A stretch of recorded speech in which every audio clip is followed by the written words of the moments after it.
Hi guys, ఎలా ఉన్నారు అందరూ? ఈ వీడియో వచ్చేసి నా delivery vlog part 2. Already part 1 upload చేసేసాను. ఎవరైనా చూడని వాళ్ళు ఉంటే ప్లీజ్ వెళ్ళి చెక్అవుట్ చేయండి. లాస్ట్ వీడియోలో ఎక్కడ ఆపానంటే, చాలా జరుగుతున్న నా బ్రెయిన్ని అడ్డుకట్టేసి ఆయా వచ్చి ఈ గౌన్ ఇచ్చింది. దాన్ని వీడియో తీయరా అంటే నా మరిది చేసిన కళాకాండం అనమాట ఇదంతా. ఈలోపు నర్స్ వచ్చింది. నేను ఇంకా సెలైన్ పడడానికి వచ్చిందేమో అని చెప్పి గుండెలో దడదరా కొట్టుకుంది. కానీ సెలైన్కి కాదు, నా వైటల్స్ చెక్ చేయడానికి వచ్చింది. అయినా చూడండి, ఒక బేబీని డెలివరీ చేయడానికి వచ్చి సెలైన్కి భయపడుతున్నానంటే సరేలే. మా వాళ్ళకి వీడియో తీయమనిస్తే ఇలాంటి కళాఖండాలు చేస్తారు. అందుకే ఎంత నొప్పిలో ఉన్నా నాది నేనే ఏడుస్తూ ఉంటాను.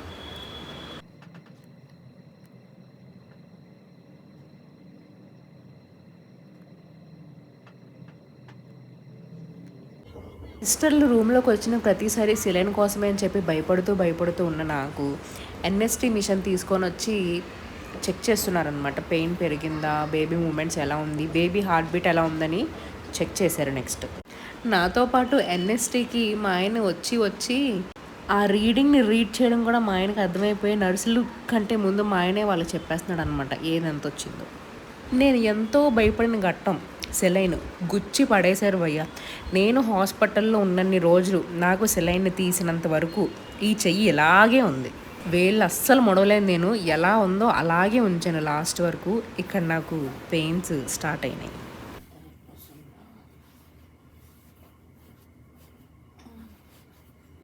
మిడ్ నైట్ కొంచెం పెయిన్స్ తగ్గిన తర్వాత చాలా ఆకలేసింది. వాళ్ళకి చెప్తే శాండ్విచ్ పంపించారు.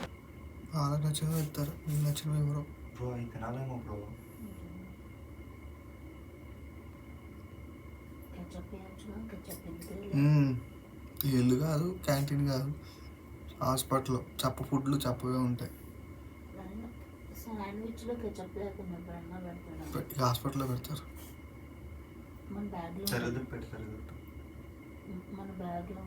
వద్దు తల్లి, వాళ్ళేవో ఇంజక్షన్లో వెక్కెత్తున్నారు. నువ్వు ఇష్టం వచ్చిన తినకూడదు. వాష్రూమ్లో వెల్కమ్ కిట్ ఒకటి పెట్టారు. అది మా మరిది కంటపడింది.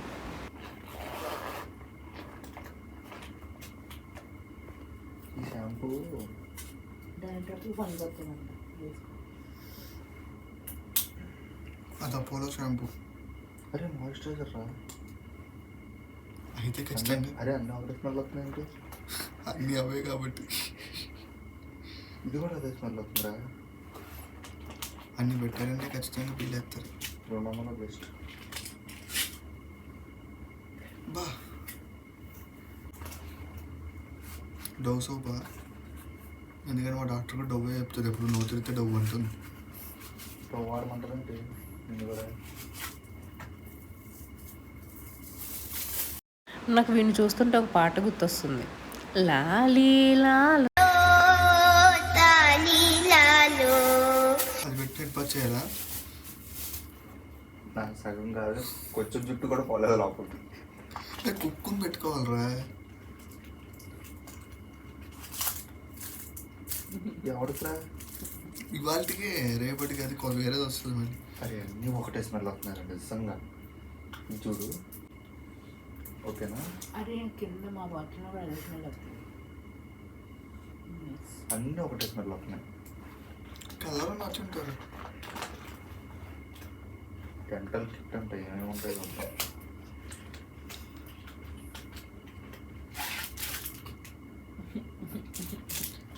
పేస్ట్ నాకు సెట్ రేపటికి. నైట్ 2 or 3 అయినట్టుంది. శాండ్విచ్ తినేసి మధ్య మధ్యలో డ్యూటీ డాక్టర్స్ వాళ్ళు వచ్చి చెక్ చేసుకుంటూ వెళ్ళారు.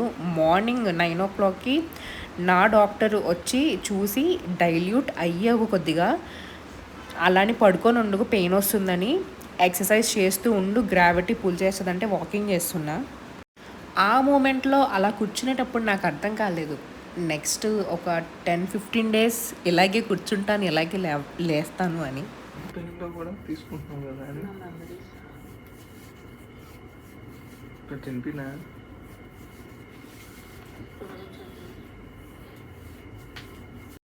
ఇన్ని నొప్పులు పడుతూ కూడా వీడియో రికార్డ్ చేసుకుంటున్నావా అని అడుగుతున్నాడు మా ఆయన, తీయడం మానేసి.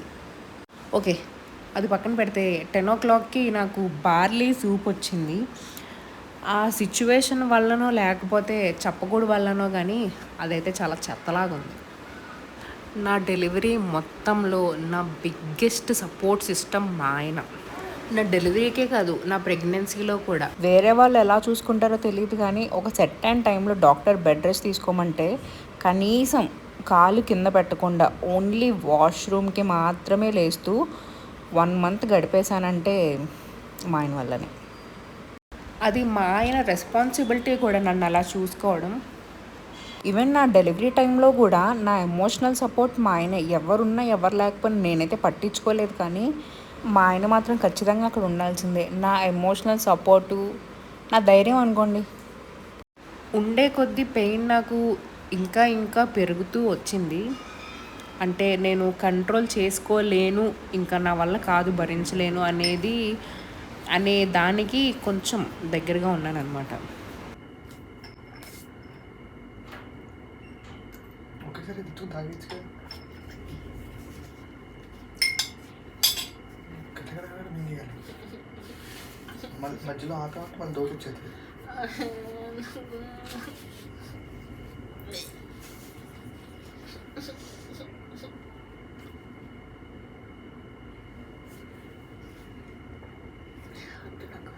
కొద్దిగా కొద్దిగా కొద్దిగా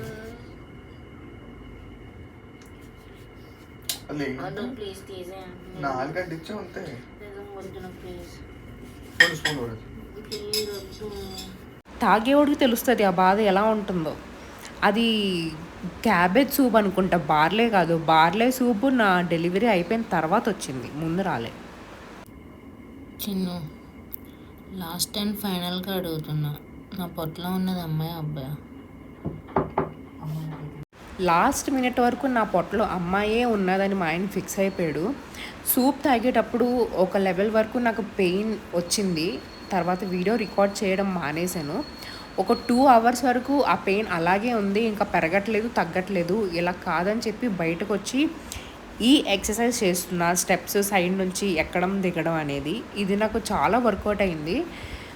పెయిన్ పెరిగింది, బేబీ కూడా ఇంకొంచెం కిందకి దిగింది. ఆ ఎక్సర్సైజ్ ఆల్మోస్ట్ ఒక 1/2 hour to 40 minutes చేశాను కంటిన్యూస్గా. అప్పుడు ఒక డాక్టర్ చూసి ఇప్పుడు ఒక ఎక్సర్సైజ్ చేయబోతున్నాను, ఆ ఎక్సర్సైజ్ చేయమని చెప్పారనమాట. అదైతే ఇప్పుడు చేయబోతున్న ఎక్సర్సైజ్ ఇంకా హెల్ప్ చేస్తుంది, ఇంకా త్వరగా డైల్యూట్ బేబీ కిందకి దిగడానికి ఇంకా హెల్ప్ చేస్తుంది. ఇది చెయ్యని చెప్పారు. సో ఇంకా రూమ్లోకి వచ్చి ఒక 10 minutes రెస్ట్ తీసుకొని వెంటనే మళ్ళీ స్టార్ట్ చేస్తా. నేను ప్రెగ్నెంట్గా ఉన్నన్ని రోజులు నా బాడీని 2 అడిగాను, నా బేబీని 2 అడిగాను. నా బేబీని ఏమడిగానంటే, నా జుట్టు తెచ్చుకోకు, మా ఆయన జుట్టు తెచ్చుకో, అంటే మీ నాన్న జుట్టు తెచ్చుకో అని చెప్పాను. ఎందుకంటే మా ఆయన జుట్టు మంచిగా ఉంటుంది కంపేర్ టు నా జుట్టు. ఒత్తుగా ఉంటుంది అండ్ హెయిర్ లైన్ కూడా కిందకు ఉంటుంది, నాది కొంచెం బట్ట ఉంటుంది. అండ్ ఇంకొకటి ఏమడిగానంటే కళ్ళు, పిల్లి కల్లో, బ్లూ కల్లో, ఇలాంటి రంగురంగుల కళ్ళు తెచ్చుకోమని అడిగాను. ఆ 2 నా బేబీ చేయలేదు. నా జుట్టే వచ్చింది అండ్ కళ్ళు కూడా నావే వచ్చాయి. అండ్ నా బాడీని ఏమడిగానంటే, నా బాడీని ఎలా ప్రిపేర్ చేసుకున్నానంటే, స్టిల్ నాకు తెలుసు సీ సెక్షన్ అవ్వచ్చు, లేకపోతే నార్మల్ డెలివరీ అని అవ్వచ్చు, అది మన చేతుల్లో లేదని నాకు తెలిసినా సరే నేను నా బాడీని నార్మల్ డెలివరీయే నీకు అవుతుంది అని చెప్పి ప్రిపేర్ చేసుకున్నాను. అండ్ బ్రెస్ట్ ఫీడింగే ఇవ్వాలి అని నా బాడీని నేను అడిగాను. అందుకే ఎంత పెయిన్ వస్తున్నా సరే దాన్ని కంట్రోల్ చేసుకొని ఇవాళ ఎలా అయినా సరే నార్మల్ డెలివరీ అవుతుంది అని ఫిక్స్ అయిపోయి, అండ్ నా డాక్టర్ కూడా రెగ్యులర్గా వచ్చి చెక్ చేసి పాజిటివ్గానే చెప్పారు. బేబీ డైల్యూట్ అవుతుంది, మంచిగానే ఉంది అంతా, ఇంకా ఎక్సర్సైజ్ చేయి, ఇంకా వాకింగ్ చేయి అని చెప్పి పాజిటివ్గా చెప్తూ వచ్చారనమాట. అందుకని నేను ఇంకా పెయిన్ని పట్టించుకోవాలి, ఈ పెయిన్ ఎంతసేపు ఉంటుందిలే. ఇందాక వేరే డాక్టర్ ఒక ఎక్సర్సైజ్ చేయమని చెప్పారు అని అన్నా కదా, అది ఈ ఎక్సర్సైజే అనమాట. స్క్వాట్స్, కూర్చొని లేస్తూ ఉంటే ఇంకా త్వరగా డైల్యూషన్ అవుతుంది అని చెప్పారు. అండ్ బర్తింగ్ బాల్ కూడా మంచిగా హెల్ప్ చేస్తుంది అని అన్నారు. సో నేను బర్తింగ్ బాల్ కూడా తెప్పించుకొని దానిపైన కూడా ఎక్సర్సైజ్ చేశా, కానీ నాకు అది అంత ఎఫెక్టివ్గా ఏం పనిచేయలేదు. నాకు స్టెప్స్ పైన వాకింగ్ చేస్తేనే 3 సెంటీమీటర్స్ వరకు డైల్యూట్ అయ్యాడు. 3 సెంటీమీటర్స్ అంటే ఇక్కడ ఫోటో పెట్టా కదా, అంత డైల్యూట్ అయ్యాడు అనమాట. చెయ్యి పెడితే చేతికి బుర్ర తగులుతుంది అని చెప్పారు డాక్టర్ వచ్చి. ఈ స్క్వాట్స్ ఇలాగ 20 to 30 మినిట్స్ వరకు చేశాను. ఇది అయిపోయిన తర్వాత ఆయా నాకు బర్తింగ్ బాల్ తీసుకొచ్చింది. బర్తింగ్ బాల్ పైన ఎక్సర్సైజ్ ఒక 15 మినిట్స్ చేసినట్టున్నా.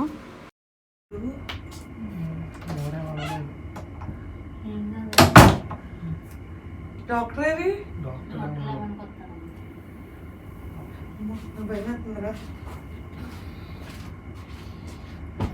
చెప్పులు ఎక్కడికి పోలే బయటేనా? ఓహో వీడియో షూట్ చేస్తున్నా. ఈ టైంలో నీకు బుర్ర పని చేస్తుంది ఇట్లాంటికి. అరే జాగ్రత్తరా. ఇప్పుడే డాక్టర్ వచ్చి చేసి వెళ్ళమంది. వేరే డాక్టర్ నేను బయట కష్టపడుతుంటే చూసి వచ్చి కొత్త ఎక్సర్సైజ్ చెప్పింది. మెట్లెక్కి దిగాము ఇప్పుడు దాకా మెట్లెక్కి దిగుతూ ఉండు. ఏంటి సడన్గా ఈ మొహం వచ్చిందని చూస్తున్నారా? ఇవాళ date April 1st, 2025. Video edit చేయడానికి చూస్తుంటే చాలా వీడియోస్ కనిపించట్లేదు, డిలీట్ అయినాయో ఏదైందో మొత్తానికి ఏదో అయిపోయింది. సో కజిన్ వచ్చిన తర్వాత మళ్ళీ బయటికి వెళ్ళి స్టెప్స్ ఎక్కి దిగాను.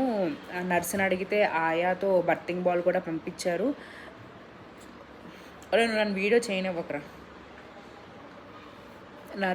నర్సుని అడిగితే ఆయాతో బర్తింగ్ బాల్ పంపించారు. బర్తింగ్ బాల్ పైన ఎక్సర్సైజ్ చేసేటప్పుడు మా డాక్టర్ వచ్చారనమాట. మా డాక్టర్ వచ్చి చెక్ చేశారు. 4 సెంటీమీటర్స్ డైల్యూట్ అయ్యాను. వెళ్ళిపోయారు. తర్వాత లంచ్ వచ్చింది. లంచ్ తినేసిన తర్వాత మళ్ళీ ఎక్సర్సైజ్ కంటిన్యూ చేశాను. 2 o'clock అనుకుంటా.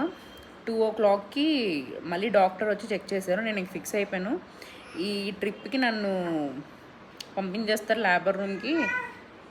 ఓనన్నా మా వాళ్ళు లేచాడు. ఒక నిమిషం, కొంచెం ఈ వీడియో ఊగుతూ ఉంటుంది, ఏమనుకోకండి. ఇవాళ ఎలా అన్నా అప్లోడ్ చేసేయాలని ఫిక్స్ అయిపోయా. ఇప్పటికే 3 months అయిపోయి 4th monthలో కూడా ఎంట్రీ ఇచ్చేస్తున్నాను అనమాట. వీటి కింద వేస్తే ఊరుకోవట్లేదు. ఓకే, ఎక్కడి వరకు చెప్పాను? డాక్టర్ వచ్చి 2 o'clockకి డాక్టర్ వచ్చారు, చెక్ చేశారు. నేను ఇంకా లేబర్ రూమ్కి తీసుకెళ్ళిపోతారేమో, ఇంకా డెలివరీ పుష్ అంటారేమో అనుకున్నా. కానీ డాక్టర్ వచ్చి, నీ బేబీ కిందకు రాకుండా మళ్ళీ పైకి వెళ్ళిపోతున్నారు, సి సెక్షన్కి ట్రై చేద్దాం, ఎందుకంటే ఇప్పటికే మీ యూట్రస్ చాలా స్ట్రెస్లో ఉంది, ఇంతకు మించి ఇంకా అంటే మీకు రికవరీకి కష్టమవుతుంది, మీ ఇష్టం, లాస్ట్ డెసిషన్ మీదే, మీరు సి సెక్షన్కి వెళ్తానన్నా లేదు ఇంకొంచెం సేపు వెయిట్ చేస్తాను, నార్మల్ డెలివరీకి వెళ్ళిపోతాను అని చెప్పినా సరే మీరు చెప్పినట్టే చేద్దాము అని డాక్టర్ చెప్పారు. ఆలోచించుకోండి, మీరు మీ హస్బెండ్ ఆలోచించుకొని నాకు చెప్పండి అని అన్నారనమాట. ఆమె అట్లా చెప్పినాక నా నోట్లోంచి మాట రాలేదు. ఆమె చెప్పేసి మీరు ఏ డిసిషన్ అని అంటే నేను అలా ఉండిపోయాను అనమాట, ఏం చెప్పట్లేదు, నా మొహంలో ఎక్స్ప్రెషన్ లేదు. అలా ఉండిపోతే డాక్టర్ సరే నాకు ఏ విషయం అనేది నాకు చెప్పండి, నర్సుకి చెప్పండి, నర్సులు నాకు చెప్తారని ఆమె వెళ్ళిపోయింది. మా ఆయన వచ్చి అడిగాడు అనమాట, ఏం చేద్దాం ఇంకొంచెంసేపు వెయిట్ చేస్తావా అంటే నేను ఇంకా ఏడవడం స్టార్ట్ చేశాను అనమాట ఫుల్గా. ఎందుకంటే ఆల్మోస్ట్ 12 hours నొప్పులు తీసుకున్నాను, 6 hours ఎక్సర్సైజ్ చేశాను, నార్మల్ డెలివరీ అని. స్టిల్ మన చేతుల్లో లేదు నార్మల్ డెలివరీ అవుతుందా సి సెక్షన్ అవుతుందా అని. కానీ ఒక ప్లాన్డ్ సి సెక్షన్ అయితే వేరే, కానీ నార్మల్ డెలివరీకి ట్రై చేసి లాస్ట్కి ఇలా సి సెక్షన్ అయ్యి వీడు కిందకి రాకుండా పైకి వెళ్ళిపోతున్నాడు అని అంటే ఇప్పుడు నేను వీడిని ఇబ్బంది పెడుతున్నానా, ఇది టైం కాదా, ఎందుకు ఇలా ఇదంతా జరుగుతుందని థాట్స్తో నాకేం అర్థం కాక ఒక నిమిషం వీడి మీద కోపం వచ్చింది. అండ్ నాకు ఇంకేం ఆ సిచ్యువేషన్లో మా ఆయన అడిగాడు వెయిట్ చేద్దామంటే లేదు నేను సి సెక్షన్ చేసేసుకుంటానని చెప్పాను. ఒక 10 minutes జస్ట్ 10 minutesలో ఆయా వచ్చింది, నన్ను వీల్ చైర్లో కూర్చోమని చెప్పింది. స్టిల్ నేను ఆపరేషన్ థియేటర్కి వెళ్ళినాక కూడా నాకు పెయిన్స్ వస్తూనే ఉన్నాయి.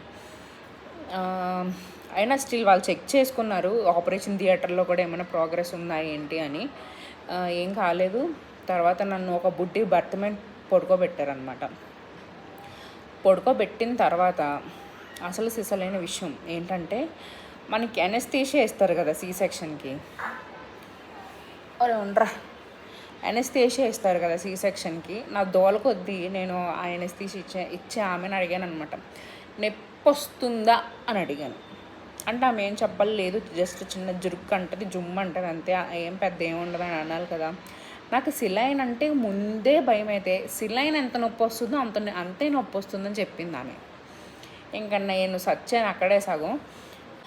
ఆల్మోస్ట్ 4 టైమ్స్ కదిలాను నేను. 4 టైమ్స్ కదిలేటప్పుడు 4 టైమ్స్ తిట్టింది ఆమె, మీరు ఇలాగే కదులుతూ ఉన్నారంటే మీరు ఎప్పటి వరకు అయితే కదులుతూ ఉంటారో అప్పటి వరకు నేను ఇంజెక్షన్ చేస్తూనే ఉంటాను అని తిట్టేసింది అనమాట. నాకు ముందే భయం పెట్టేసుకున్నాను నేను, సిలైన్ అంత నొప్పి వస్తుందని. సో ఒక డాక్టర్ వచ్చారు, ఆయన ఒక యాంగిల్ చెప్పారనమాట. ఇక్కడ ఫ్రంట్ పిల్లో పెట్టుకొని ఆ పిల్లో పైన హ్యాండ్స్ వేసి ఇలా వంగిన పొజిషన్లో ఉంటాం మనం. లైట్గా ఇలా గూను పెట్టి వంగిన పొజిషన్లో ఉంటాము. అలా ఉండి డీప్ బ్రీత్ తీసుకోండి అని భుజం మీద చెయ్యేసి నుంచుండిపోయాడు ఆయన నా పక్కనే. డీప్ బ్రీత్ తీసుకున్నాను ఒక 3 times. Breath in breath out, breath in breath out అని ఆయన ఎక్సర్సైజ్ ఆయన అది చెప్పిన తర్వాత ఆమెకి అప్పుడు సిగ్నల్ ఇచ్చారో ఏదో చేశారు మొత్తానికి. అప్పుడు బ్రీత్ ఇన్ ఇలా ఊపిరి పీల్చుకునేటప్పుడు అప్పుడు ఆమె ఇంజెక్షన్ చేసింది. లిటరలీ నాకు నొప్పి రాలేదన్నమాట. ఆ ఏడిపోయేది ఆమె ముందే ఆడొచ్చు కదా. ఎవరికైనా సి సెక్షన్లోకి వెళ్ళే వాళ్ళకి చెప్తున్నాను, అంత పెయిన్ఫుల్గా అయితే ఉండదు. మనం ఇమాజిన్ చేసుకున్నంత పెయిన్ఫుల్గా అయితే ఉండదు. సిలైన్ అంత పెయిన్ఫుల్గా అయితే ఉండదు. జస్ట్ పెర్క్ అంతే. జస్ట్ ఒక్క సెకండ్ అండి, ఒక్క సెకండ్ అంతే. తర్వాత మనకి ఏం తెలీదు. ఇంజెక్షన్ కంటే కొంచెం తక్కువనే చెప్పాలి పెయిన్. ఇంజెక్షన్ అంత పెయిన్ కూడా రాదు, ఇంకొంచెం తక్కువ పెయినే వస్తుంది. సిలైన్ అంతలా అయితే లేదు నా వరకు. సో అయిపోయింది. పడుకోబెట్టింది ఆమెనే, పడుకోమని చెప్పింది, పడుకోబెట్టింది ఆమెనే. పడుకున్నాను. పడుకున్న తర్వాత వదిలేయచ్చు కదా. మళ్ళీ ఆమె, మీకు పెయిన్ తెలీదు, అమ్మ బ్యాటరీ కూడా అయిపోతుంది. సో మళ్ళీ ఆమె, మీకు పెయిన్ తెలీదు కానీ డెలివరీ ప్రాసెస్ మొత్తం తెలుస్తుంది అంది. ఇదేంటి మళ్ళీ కొత్త ట్విస్ట్, పెయిన్ తెలియకపోవడం ఏంటి, డెలివరీ అంత తెలియడం ఏంటి అని అనుకున్నాను. ఎందుకంటే నాకు ఆ ఎక్స్పీరియన్స్ అంత కొత్త కదా, ఏంటి అని అనుకుని ఆమెను అడిగాను, నిజంగానే పెయిన్ తెలీదా, ఒకసారి చెక్ చేయండి అని అన్నా. అంటే కాళ్ళు పైకెత్తండి ఒకసారి అంది. లేవట్లేదు అని అన్నా. అంటే కాళ్ళు నిజంగా అయిపోయినాయి అనమాట, లిఫ్ట్ చేయలేకపోయాను. ఇంకంతే, మీకు అనెస్థీషియా ఎక్కినట్టే, మీరేం భయపడకండి అని అన్నది. పడుకోబెట్టారు ఈ పొజిషన్లో, చేతులు 2 ఆ మూలకి ఈ మూలకి ఉన్నాయి. నా మొహం మీద ఇలా క్లాత్ కట్టారనమాట. నేను డెలివరీ ప్రాసెస్లో కూడా నా కళ్ళజోడు తీయలే. పైకి చూస్తుంటే పైన గోడ మీద, సీలింగ్ గోడ పైన డెలివరీ ప్రాసెస్ అంతా తెలుస్తుంది, ఏం చేస్తున్నారు, సిజర్లు తీయడం, అది తీయడం, ఇది తీయడం అన్నీ కనిపిస్తున్నాయి నాకు పైన. ఈమె ఏం చేసింది, వచ్చిన మొహం మీద గొడ్డేసేసింది, పైది కూడా కనిపించకుండా. వాళ్ళు ఏమో మాట్లాడుకుంటున్నారు, ఇంకా మాటలన్నీ వింటూ ఉన్నాను అనమాట. అంటే వాళ్ళు మాట్లాడినవి గుర్తు ఉండవు అని అన్నారు, కానీ నాకు గుర్తున్నాయి. ఎక్కడికో వెళ్దామని ప్లాన్ చేసుకున్నారు, దాని గురించి ఏదో మాట్లాడుకున్నారు అనమాట. సో నాకు నిన్న నైట్, అంటే డెలివరీ ముందు రోజు నైట్ నిద్రలేదు కాబట్టి ఆపరేషన్ థియేటర్లో నాకు నిద్ర వచ్చింది. ఈ అనెస్థీషియా ఆమె, నాకు ఏమన్నా అయిపోతుందో అనుకుందో ఏమో మరి, సౌండ్స్ చేస్తూ ఉందన్నమాట. అక్కడ ఆమె స్టీల్ది టేబుల్ దగ్గర కూర్చుంది, ఆ టేబుల్ని కొడుతూ ఉంది. ఆ సౌండ్కి నేను లెగిసిపోతున్నాను. యాక్చువల్గా నేను అన్కాన్షియస్నెస్లోకి అయితే వెళ్ళలేదు, నిద్ర వచ్చింది నాకు, నిజంగా చాలా నిద్ర వచ్చింది. 2:10కి అనుకుంటా నేను ఆపరేషన్ థియేటర్లోకి వెళ్ళా. ఒక 5 మినిట్స్ ఈ అనెస్థీషియా ప్రాసెస్ అంతా నడిచింది. పడుకుని పోయాను. 2:20కి లిటరలీ 15 మినిట్స్ అండి, నేను అనస్థీషియాదే నేను లేట్ తీసుకున్నాను, లేకపోతే అయిపోయేది 5 నిమిషాల్లో డెలివరీ. 2:20కి వీడు పుట్టాడు. పుట్టి తీసుకొచ్చి వీడిని నా మొహం మీద ఇలా పెట్టారనమాట. ఇక్కడ ఫోటో పెడతాను. ఎగ్జాక్ట్లీ అలాగే పెట్టాడు వీడి డాక్టర్ తీసుకొచ్చి. ఆయన పేరు శివకుమార్. తీసుకొచ్చి నా మొహం మీద ఇలా పెట్టారు వీడిని. పెడితే నేను చూశాను, కానీ నేను కోపంలో ఉన్నాను కాబట్టి పెద్ద ఏమి రియాక్ట్ అవ్వలేదన్నమాట. అంటే నార్మల్ డెలివరీలోకి రాకుండా నన్ను కోయించి బయటకు వచ్చాడు కాబట్టి నేను కోపంగా ఉన్నాను వీడిపైన. తర్వాత వచ్చేసాడు. తర్వాత నన్ను ఐసీయూలోకి షిఫ్ట్ చేశారు. వీడికి ఏవో న్యూ బార్న్కి సంబంధించిన ట్రీట్మెంట్స్ ఏవో చేసి తీసుకొచ్చారు. ఫస్ట్ మా హస్బెండ్కి చూపించారు. ఆ వీడియో కూడా ఇక్కడ ఇన్సర్ట్ చేస్తాను. బాగానే ఉన్నాడు. ఇప్పుడు కాసేపు ఒక 1 అవర్ అబ్జర్వేషన్లో పెడతాను. మదర్ షిఫ్ట్ అయిన తర్వాత ఇక్కడ షిఫ్ట్ చేసుకుంటాను. చిన్నగా ఈ మ్యాథ్స్ అనేది నార్మల్గా సరిగా ఉంటుంది. బయట క్లోజ్ చేసి ఫోటో ఏమైనా తీసుకుంటే ప్లాస్టిక్ తీసుకున్నారా? సో మా ఆయన చూసిన తర్వాత వెంటనే వీడిని న్యూ బార్న్ ట్రీట్మెంట్స్కి తీసుకొని వెళ్ళిపోయారు. నన్ను ఐసీయూలో ఉంచారు. ఐసీయూలో ఉన్నప్పుడు నాకు షివరింగ్ వచ్చింది. హీటర్ పెట్టారనమాట నా బ్లాంకెట్లోకి. హీటర్ పెట్టారు. ఒక్కొక్కరిని విజిట్ చేయడానికి వచ్చారు. నా విజిటింగ్ అయిపోయిన తర్వాత ఇంక వీడిని రూమ్కి తీసుకొని వచ్చారు. ఆ వీడియో కూడా ఇన్సర్ట్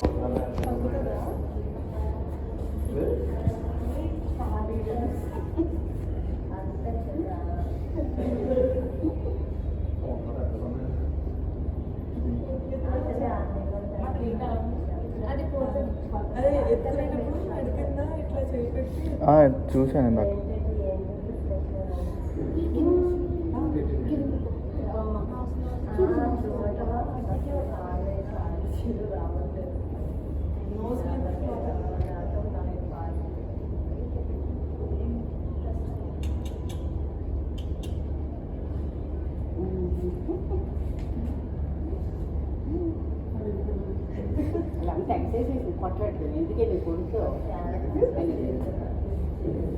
ఇవిడికి అలా తీసుకొని ఎత్తుకోండి.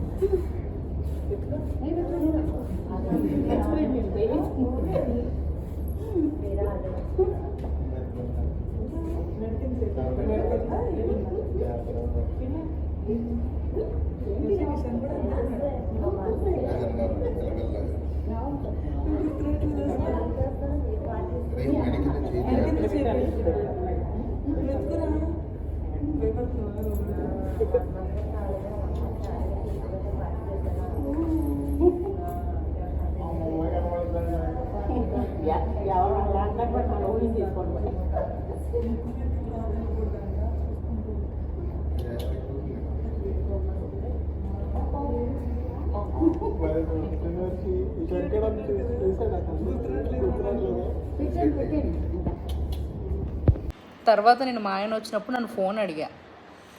తర్వాత మా మధుబావ మౌని పిచ్చ బ్యాచ్ ఉన్నాం కదా, మా గ్రూప్లో వీడి ఫోటో పెట్టాను. వాళ్ళందరూ షాక్. ఒసే నీకు సీ సెక్షన్ ఇప్పుడే జరిగిందే, ఆపరేషన్ థియేటర్లో ఫోన్ ఏంటే అని చెప్పి నర్స్ కూడా వచ్చి తిట్టిందనమాట. హెడ్ఏక్ వస్తుంది. తిట్టడం అంటే మీరు అప్పుడే ఫోన్ యూజ్ చేయొద్దు, హెడ్ఏక్ వస్తుంది, ఫస్ట్ రెస్ట్ తీసుకోండి అని చెప్పింది. నైట్ కూడా నిద్ర లేదు కాబట్టి ఒక 3 hours ఏమో ఫుల్ స్లీప్ వేసాను. తర్వాత చాలా జరిగాయి. ఆఫ్టర్ బర్త్ వ్లాగ్ పెడతాను, మళ్ళీ త్వరగానే పెట్టేస్తా. బాయ్ మరి.